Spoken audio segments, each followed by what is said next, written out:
नमस्कार। आज हम बात कर रहे हैं क्रिस वॉस की। ये एफबीआई के पूर्व टॉप किडनैप नेगोशिएटर रहे हैं। हाँ, और उन्होंने जे शेट्टी के पॉडकास्ट पर निगोशिएशन मतलब बातचीत के कुछ बड़े दिलचस्प तरीके बताए हैं। बिल्कुल। तो आज हम उन्हीं तरीकों को थोड़ा गहराई से समझेंगे। देखेंगे कि कैसे एफबीआई की ये तकनीकें हम सब अपनी रोजमर्रा की जिंदगी में इस्तेमाल कर सकते हैं। जी, ताकि हमारी बातचीत बेहतर हो, नतीजे अच्छे मिले। और वॉस का नजरिया काफी अलग है। हाँ, सुना है उनका बैकग्राउंड भी काफी अनोखा है, एफबीआई से पहले का। हाँ, वो पहले एक सुसाइड हॉटलाइन पर काम करते थे। अच्छा। जी, और वहीं से उन्होंने सीखा कि सहानुभूति दिखाना और लोगों की फीलिंग्स को पहचान कर बताना, जिसे वो लेबलिंग कहते हैं, वो कितना पावरफुल हो सकता है। लेबलिंग, तो ये सुनने और लेबल करने की ताकत, ये क्या है ठीक से? देखिए, वॉस बताते हैं कि उनकी जो धीमी शांत आवाज है, हाँ, वो कहते हैं late night FM DJ voice. बिल्कुल वो आवाज और साथ में सामने वाले की फीलिंग्स को शब्द देना, खासकर नेगेटिव फीलिंग्स को। जैसे कहना, ऐसा लग रहा है आप काफी परेशान हैं, या आप शायद घबराए हुए हैं। इससे होता ये कि सामने वाला एकदम शांत हो जाता है। अच्छा। मतलब सिर्फ भावना को नाम देने से हाँ, उन्हें लगता है कि कोई उनकी बात सच में सुन रहा है, समझ रहा है। ये वैलिडेशन बहुत जरूरी है। सही बात है। और ये सिर्फ बहुत मुश्किल सिचुएशंस के लिए नहीं है ना? नहीं, बिल्कुल नहीं। यही तो खास बात है। दोस्तों की मदद करते वक्त या ऑफिस में कलीग्स के साथ हम अक्सर फौरन सलाह देने कूद पड़ते हैं। हाँ, वो तो है। प्रॉब्लम सॉल्व करने लगते हैं जी। लेकिन वॉस कहते हैं पहले बस उनकी भावना को पहचानिए। कहिए ऐसा लगता है कि आप, या शायद आप इस बात से फ्रस्ट्रेटेड हैं। तो इससे वो खुद हल ढूंढने लगते हैं। एग्जैक्टली, उन्हें लगता है कि उन्हें समझा गया है। ये उन्हें ताकत देता है। फोकस समझने पर है, सुलझाने पर नहीं, कम से कम शुरुआत में। यह तो बढ़िया नजरिया है। लेकिन ज्यादातर लोग तो नेगोशिएशन से बचते हैं, डरते हैं। हाँ, वॉस भी यही कहते हैं। करीब 2/3 लोग, वो उन्हें एनालिस्ट और अकोमोडेटर कहते हैं। एनालिस्ट मतलब जो बहुत सोचते हैं, और अकोमोडेटर जो झगड़ा नहीं चाहते। जी, ये लोग नेगोशिएशन को एक टकराव, एक लड़ाई की तरह देखते हैं, इसीलिए बचना चाहते हैं। तो वॉस इसे कैसे देखते हैं? वो कहते हैं कि बढ़िया नेगोशिएशन लड़ाई जैसा नहीं दिखता। वो दिखता है एक तरह के अदृश्य सहयोग जैसा, इनविजिबल कोलैबोरेशन। अदृश्य सहयोग जैसे? वो ओपरा विन्फ्रे का उदाहरण देते हैं कि कैसे वो लोगों से बात करती हैं। मकसद जीतना नहीं होता, बल्कि समझना और मिलकर कोई रास्ता निकालना। अच्छा, यानी सोच बदलनी होगी। हाँ। सामने वाला दुश्मन नहीं, साथी है। बिल्कुल, ये माइंडसेट शिफ्ट ही बहुत कुछ बदल देता है। ठीक है, माइंडसेट तो बदल लिया। हाँ। पर असल बातचीत में क्या करें? कोई ठोस तरीके हैं? हाँ, हैं। कुछ की टैक्टिक्स हैं। पहला है समराइजिंग, या बात को दोहराना। अपनी बात कहने से पहले सामने वाले की बात दोहराना। हाँ, उनके नजरिए को उनके शब्दों में दोहराना, तब तक जब तक वो ये ना कह दे, हाँ बिल्कुल यही, या दैट्स राइट। अच्छा, इससे क्या होता है? इससे फौरन तनाव कम होता है। ये दिखाता है कि आपने सच में सुना और समझा है।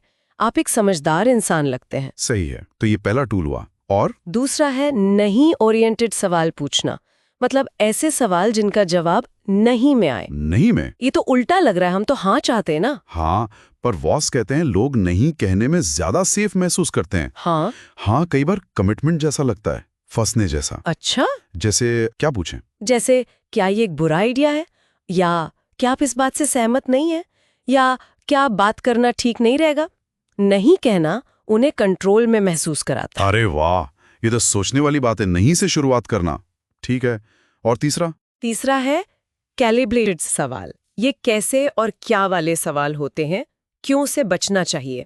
क्यों से क्यों बचना चाहिए? क्योंकि क्यों अक्सर इल्जाम जैसा लगता है, डिफेंसिव कर देता है। एग्जैक्टली।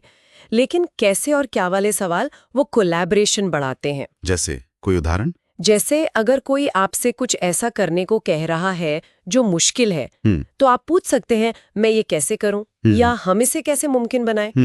तो ये सामने वाले को सोचने पर मजबूर करता है, आपकी सिचुएशन समझने पर। बिल्कुल, वो प्रॉब्लम सॉल्विंग में आपके पार्टनर बन जाते हैं। ये तरीके वाकई काम के लग रहे हैं। जैसे मान लीजिए सैलरी बढ़ानी हो, तो कैसे इस्तेमाल करें इन्हें? हाँ, बढ़िया सवाल।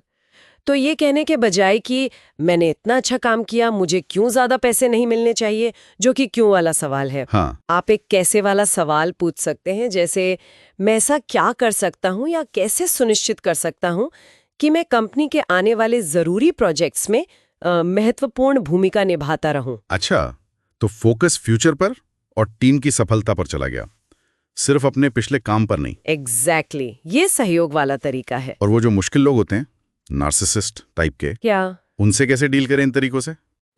मुश्किल सवाल है। वॉस कहते हैं कि उनके साथ तर्क वितर्क ज्यादा काम नहीं करता, उनके पैटर्न को समझना जरूरी है। पैटर्न मतलब? वो कैसे रिएक्ट करते हैं, उनके ट्रिगर क्या हैं, फिर उन पर जो प्रेशर है उसे लेबल करें। जैसे, लगता है आप पर काफी प्रेशर है। सहानुभूति यहाँ भी। हाँ, टैक्टिकल एम्पैथी। और अपनी बात को ऐसे फ्रेम करें कि वो उनके किसी लक्ष्य को पाने का जरिया लगे। लेकिन सबसे जरूरी, सीमाएं तय करना, बाउंड्रीज। अगर वो सम्मान न करें या लगातार बुरा बर्ताव करें तो रिश्ता खत्म करने को भी तैयार रहें, चाहे वो पर्सनल हो या प्रोफेशनल। सही बात है। सहानुभूति का मतलब ये नहीं कि सब कुछ सहते रहें। बिल्कुल नहीं। तो कुल मिलाकर ये जो नेगोशिएशन है, ये कोई चालाकी या गेम नहीं है। नहीं, ये गहरी समझ, सहानुभूति और मिलकर काम करने के बारे में। ध्यान से सुनना, भावनाओं को समझना, सही सवाल पूछना, ये सब किसी भी बातचीत को बेहतर बना सकता है। हाँ, चाहे वो कितनी भी मुश्किल क्यों ना लगे। तो अंत में एक सोचने वाली बात, वॉस सहानुभूति को सुपर पावर कहते हैं, एक तरह का तर्क भी। जी। तो सोचिए, अगर हम रोजमर्रा की छोटी छोटी बातों में भी जानबूझकर थोड़ी और सचेत सहानुभूति का इस्तेमाल करें, तो हमारे रिश्तों पर, हमारे नतीजों पर कितना गहरा असर पड़ सकता है। ये सिर्फ एक टूल नहीं, शायद दुनिया को देखने का एक बेहतर तरीका है।